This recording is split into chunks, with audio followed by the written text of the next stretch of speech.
Hi, we are the trio, and this is our project, benchmarking forecasting models for GDP growth with real-time data.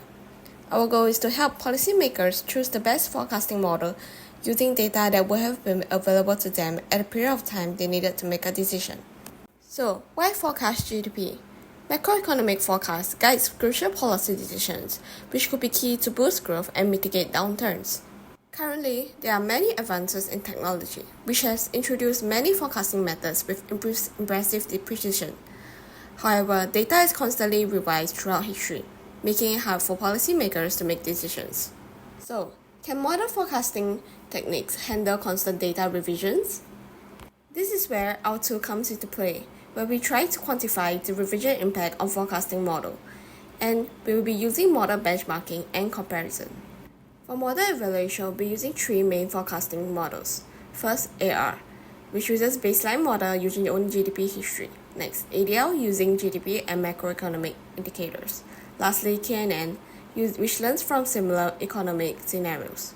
Let's dive into what is the difference between vintage versus current data. Vintage data is a snapshot into history of the economic data that we have a particular moment of, while current data is the latest available information that we have on the economy. Now that we're fully prepared, let's dive into an application demo on predicting the 2008 financial crisis. We will determine our forecast period to be from 2003 quarter 1 until 2010 quarter 4. First, let's start the corresponding starting year and ending year for our evaluation. Next week, move on to model constructions, where I choose three models for comparison: the AR, the KNN, and the ADL.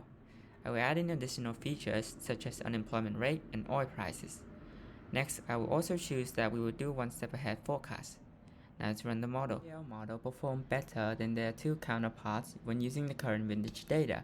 However, when you use the latest data, the ADL actually used the worst performance. So what happened? We can go to the Visualizing tab to explore more. We can see that different vintage data doesn't affect much how AR and KNN model predicts the GDP growth. However, if we zoom into the ADL models, we can see that using the current vintage data actually capture the trends more effectively when using the ADL, comparing to using the latest data. There are definitely plenty of rooms for future developments in our applications, such as a developer tool allowing users to input their own model, or we can do real-time forecasts for providing our sample forecast. Thus, we value any recommendations and feedbacks from users and professionals. Thank you for your attention.